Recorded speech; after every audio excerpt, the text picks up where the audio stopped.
Hey, welcome back to another episode of the She's Making an Impact podcast. I'm your host, Rachel Ngom. This is the first podcast that I have recorded from our new place in Senegal. So we bought a one-way ticket to Dakar, Senegal the day after Christmas. It has been a wild couple of weeks. And as I'm recording, I'm like, can they hear the construction that's happening in the background? We're in Dakar, which is like crazy busy capital city. It's just been, it has been wild is the word I will use to describe it, and really cool and totally different. I lived here in 2010. It's where I met my husband, and it's really cool to be back and for our son TJ to have this experience of seeing where, he's 50% Senegalese, obviously. So seeing all of that, it has been incredible. So welcome to the podcast here. It might sound a little different because I'm not hiding in my closet. I've moved. If you could see my work area, maybe on Instagram, I'll post behind the scenes. It's definitely not what I'm used to, but we're making it work. And today, I am so excited because we're talking about biohacking and increasing your energy and your productivity. And I brought on Tanessa Shears. She's a health consultant that helps entrepreneurs scale their business by optimizing their health, their focus, their productivity with science and biohacking. She's brilliant. And it was literally after we did this interview, I was like, two things. One, will you come and train my Activate students? We need you. We need this. Two, can I hire you? Because I know, a lot of the stuff she talks about, I'm like, I know this, but I could really use this swift kick in the rear to implement everything. And I'm excited. So you're going to love this episode all about energy, productivity, biohacking. She's brilliant. So we're going to dive on in. Hey, Tanessa, welcome to the show. I'm so happy you're here. Hey, Rachel, thanks for having me on. Yeah. So let's start off. Just tell us a little bit about you and what you do.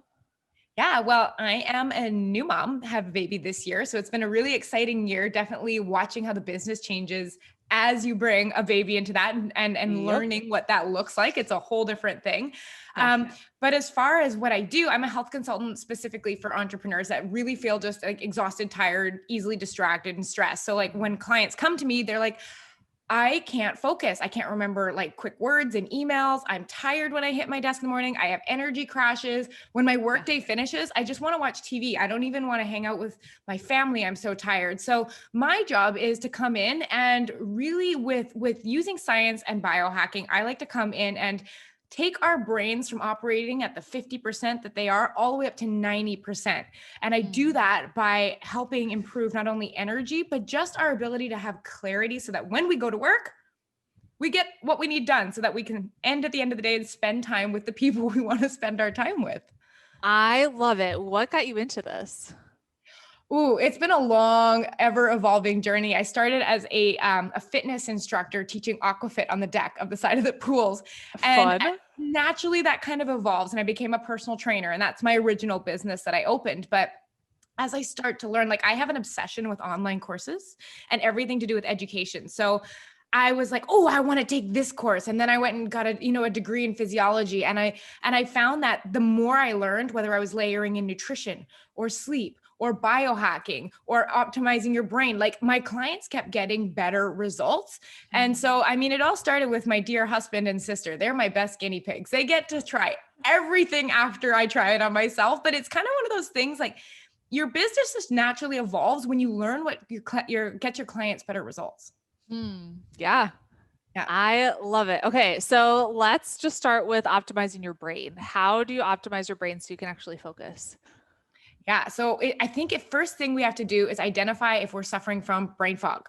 So brain fog is something that most of us have experienced, but we don't quite know what it is because it's not like it's something that you can clearly diagnose. It's more like a collection of symptoms. So if you think of things like, forgetting that odd word or feeling low energy or just an inability to sit down and really focus, and you're getting distracted by every time your email pings or your phone rings. And it's just that general cloudiness we feel. And then there's energy crashes through the day. So what we start to do when we look at that is, well, this brain fog that we all think is normal, we all think it's normal to wake up tired, have energy crashes during the day, and want to veg out on the couch at night.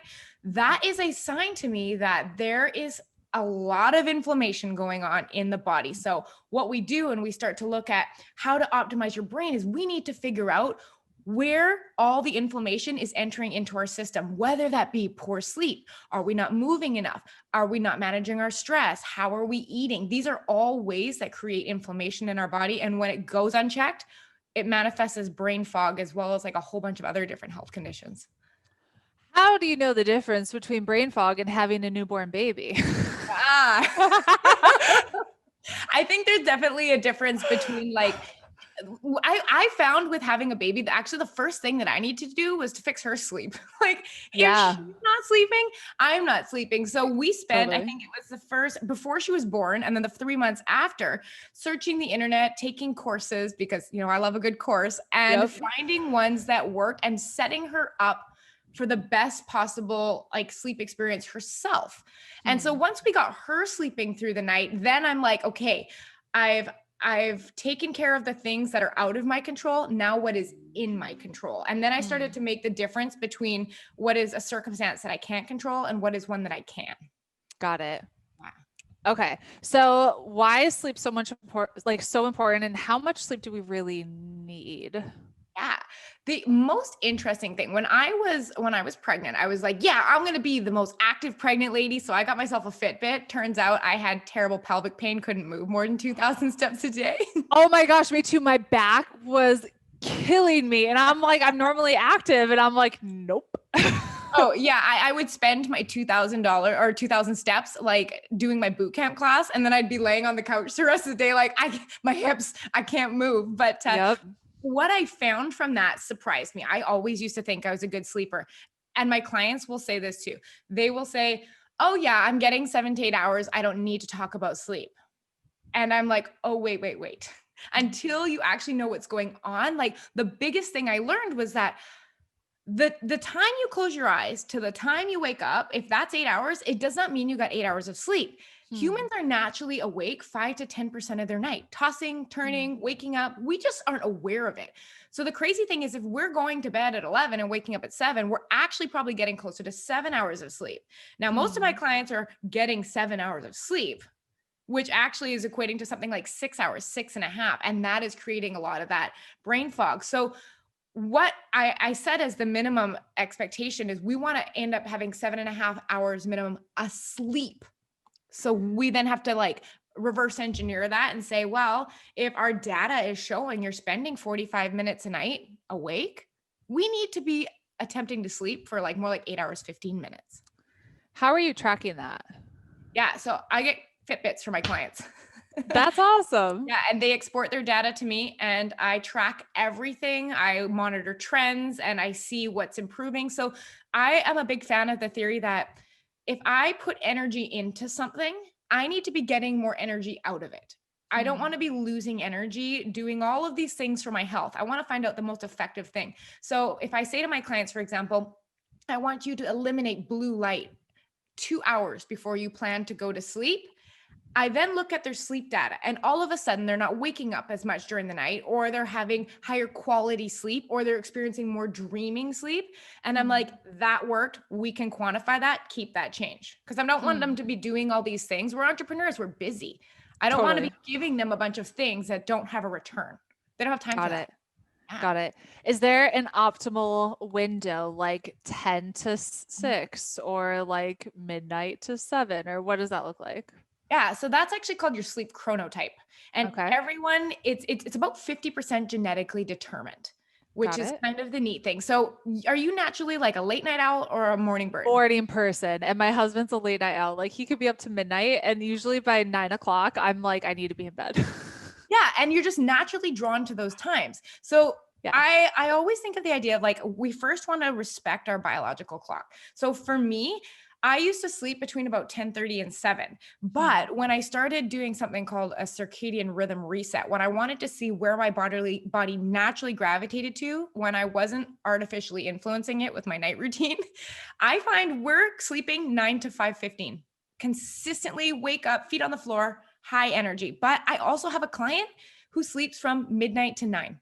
And we are both highly productive and energized. And it's really just about figuring where your body optimally, I guess, wants to go, and then fostering habits around that.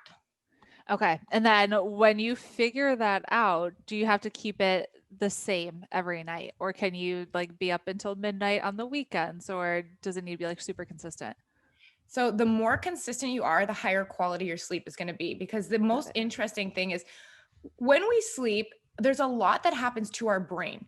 There is deep sleep, there is light sleep, there is dream sleep. And each of these has specific benefits for our productivity, for our brain, for our creativity and problem solving. So the majority of the deep sleep happens earlier in our sleep, and the majority of late sleep or REM sleep dreaming happens at the end. So deep Hmm. at the beginning, dreaming at the end. If you stay up 2 to 3 hours late, you might knock out 60% of your deep sleep. Or if you get Hmm. up early. So essentially what you're doing is you're living in a perpetual state of jet lag.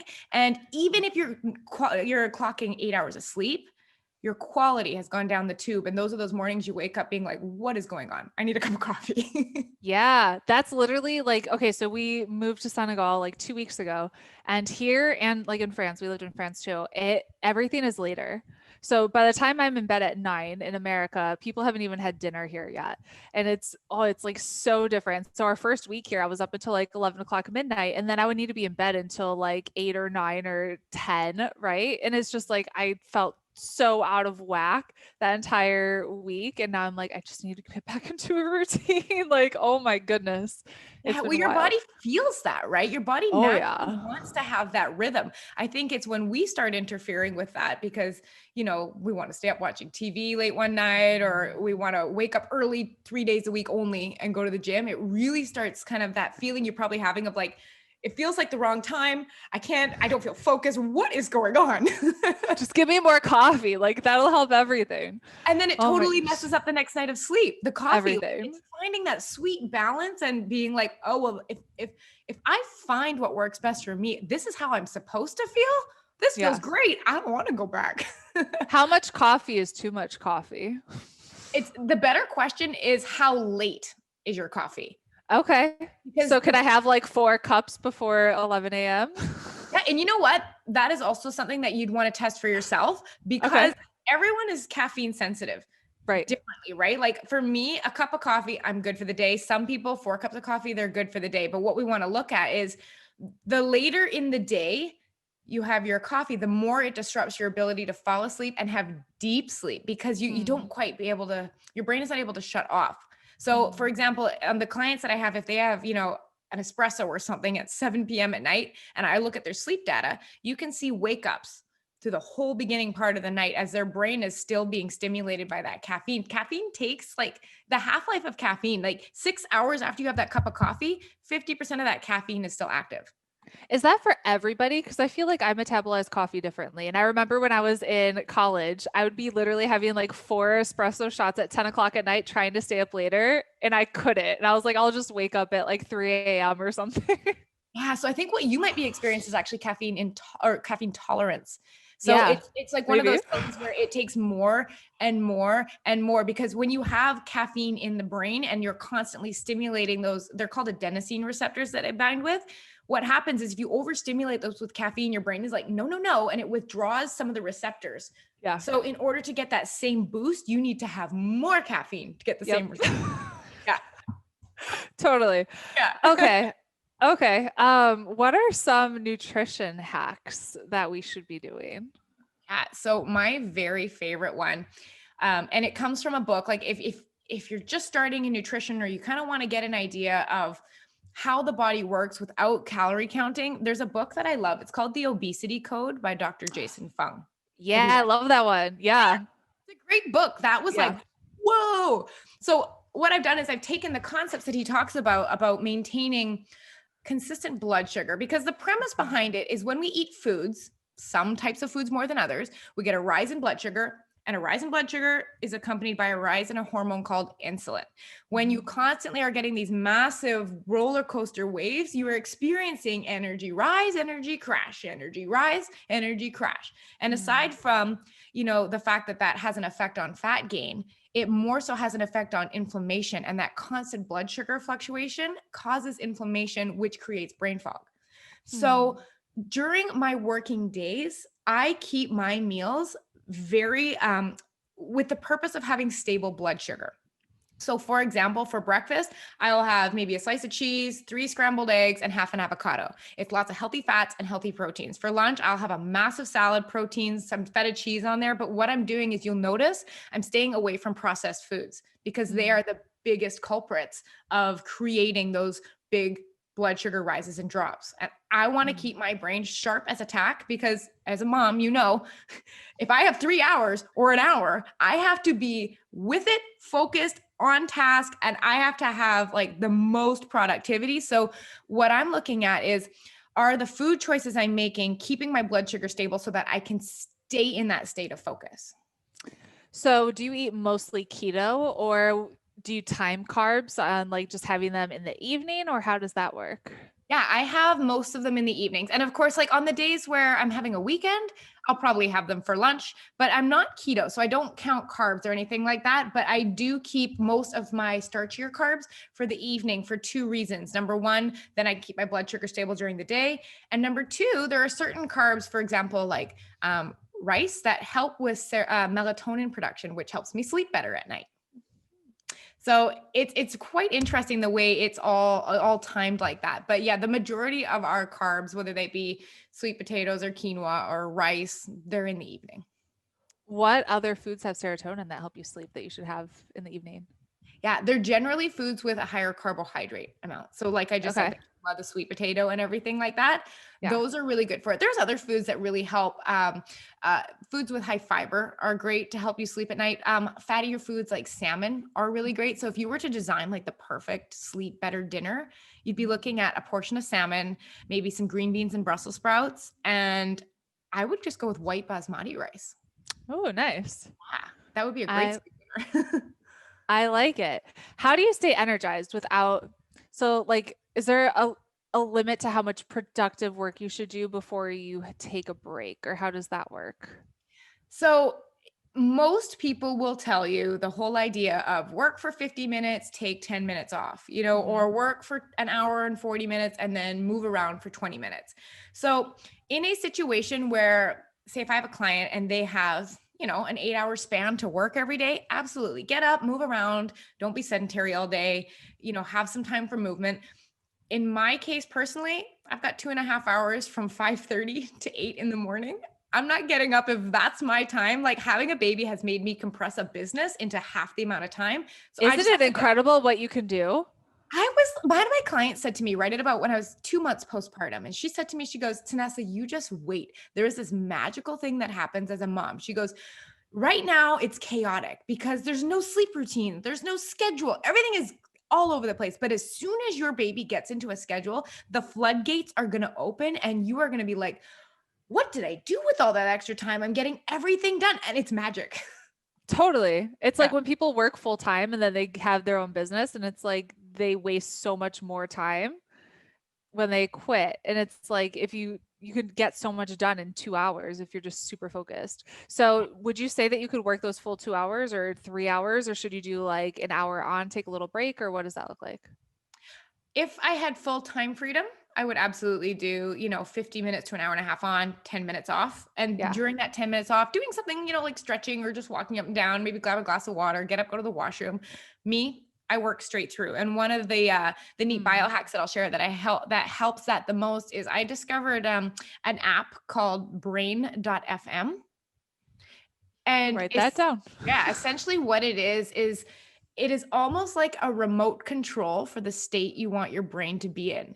So What? yes. So when our brains are highly focused, they're in a state called beta. So what this music that it plays does is it's patented technology that uses computers to create a frequency in the music that matches that beta frequency. So your brain likes to sync with things, especially things outside the body. So when I put this music on and I hit, let's do focus, the music starts to vibrate in the background. You can't even detect it in beta. My brain syncs with that.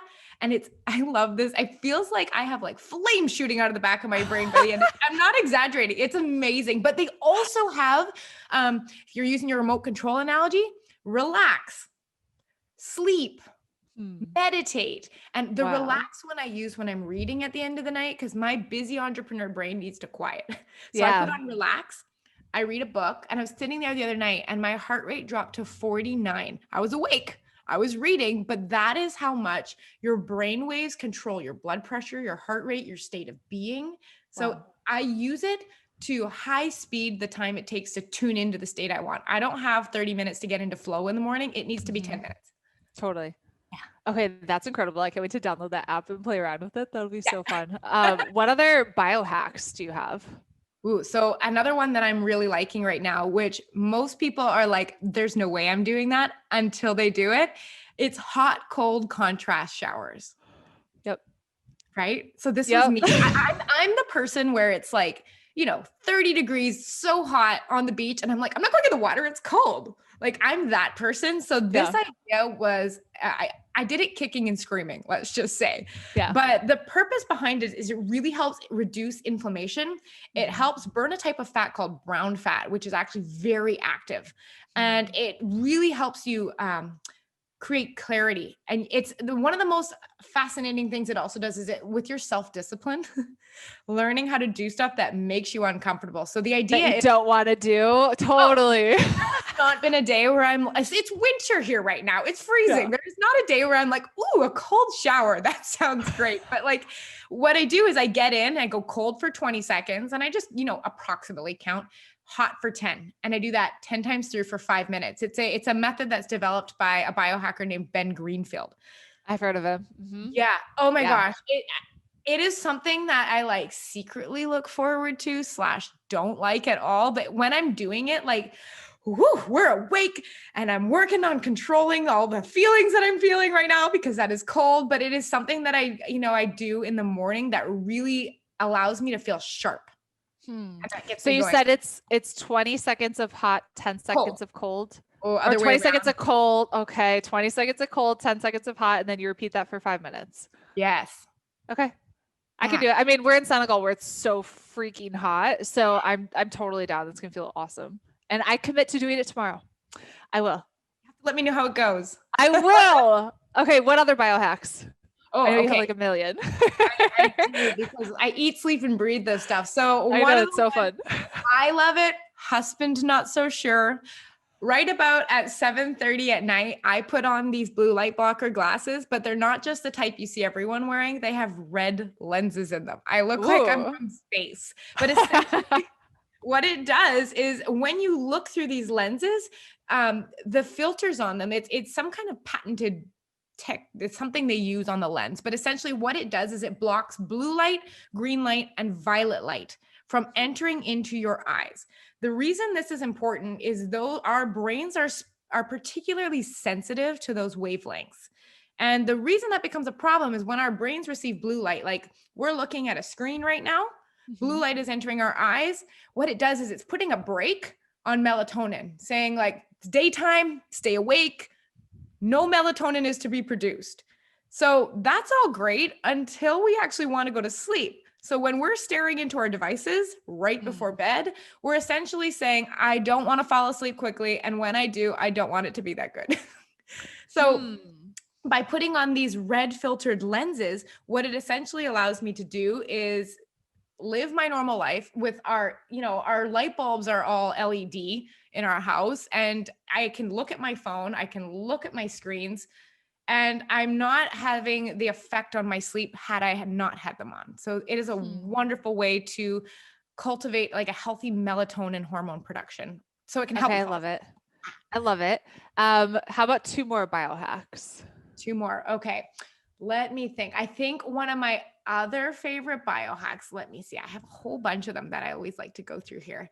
I would say one of the ones that people don't think of very often is when you are in your bedroom at night and it's nighttime and you're supposed to be sleeping, hold your hand in front of your face. If you can see your hand, it is not dark enough in your room. So we think of obvious things like people are like, oh yes, I have blackout blinds. No problem. But the thing we don't think about is think about when your text message notification goes off at night, or maybe your phone hits full charge. Mine lights up bright green. Or my Sonos sound system has a little LED light on it. And these are the things we don't think about, but our skin is also sensitive to light in the same way our eyes are. And it also can disrupt melatonin production. And during the earlier morning hours, 3, 4, 5 a.m., we are much easier woken up. Yep. So when these lights are around us, even if we're asleep, they are disrupting the quality of our sleep. So what I do is I just get a little piece of electrician's tape, black, and stick it on everything. Or I charge my phone in a drawer. Okay. Yeah. I like that. Yeah. What suggestion for if you live in a busy place, like a city, and there's a lot of noise at night and you want to be able to sleep? And is there a possible way to be able to fall asleep and stay asleep and also hear your baby? So, I don't know if this happened to you, but like I have super ears now. I can hear Really? everything. So I sleep in my room with earplugs in and a sound machine on about 8 inches from my head. I can still hear her. Like, That's awesome. Yeah. So it doesn't affect me as much. But Okay. I wonder if that's just something that because my husband snores. Don't tell him I told you this, but no, just between you and me. Yeah.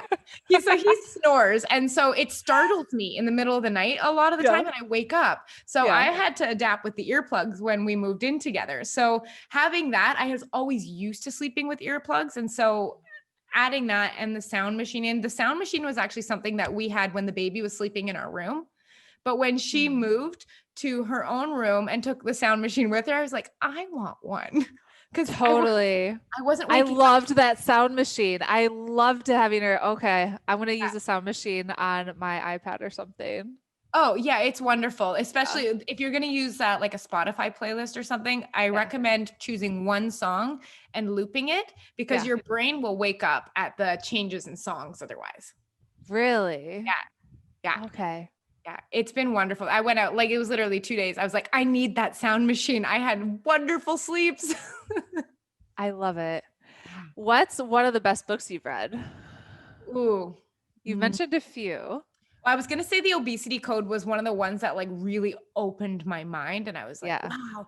But on the topic of, I'll give you two. On the topic of food, I really like Dr. Mark Hyman's Food, What the Heck Do We Eat? Or What the Heck Should I Eat? It talked not just about like, eating whole foods and stuff like that, but it talked about the quality of the foods you eat. So for example, I found that through reading this book that brown rice, for example, has much higher arsenic content than white rice. So we switched to white rice and learning about how salmon are raised. So we switched to wild salmon. So that really changed the quality of my diet.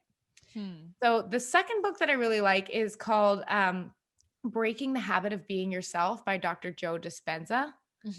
So my brain is very sciencey and I love the idea of the woo stuff, but my brain is like, but how? This book I feel did that for me. I was like, yes, I understand that you can't see an electron until it is observed. This is how manifestation works. And it gave my brain a logical way to understand it. And it was wonderful. And the whole concept of the book is he talks about losing body, losing time, and losing mind. And those, if you can detach from those, his argument is that's when you can like really start to tap into the alternate futures that are, it was super neat for my brain that is very sciencey to be like, I get all of this. I love it. So cool. I love it. Okay. So those are some books to add to the list. Yeah. What does it mean to you to make an impact? Ooh, I think it means for me in my business, when I'm showing up with impact, I'm giving away all of my best secrets all the time. And the reason that I do that is because it's always it'll help someone when we least expect it. And my coach has taught me this idea is when you're always giving away your best stuff, you are consistently being called to create better stuff. So I like that. I know. So if I keep all my best biohacks until you work with me, then I never, ever am challenged to go out and experiment and find new things and stay relevant in my field. I am always stagnant. So I give it all away. And then I turn around the next morning going, what else can I learn? Ooh, I love that. I love it. Where can we connect with you? Yeah. So I live on Instagram, on social media, just at Tanessa Shears. But I mean, beyond that, On my website, TanessaShears.com. It's got all the fun stuff. I've got a really interesting thing on there right now. It's called the Entrepreneur's Playbook. Is if you really liked like the Brain FM and the hot cold showers as a way of like boosting your energy, I put a playbook up called 12 Ways to Biohack Your Energy. It's for entrepreneurs that kind of want to hit the ground running in the morning and have high energy all day.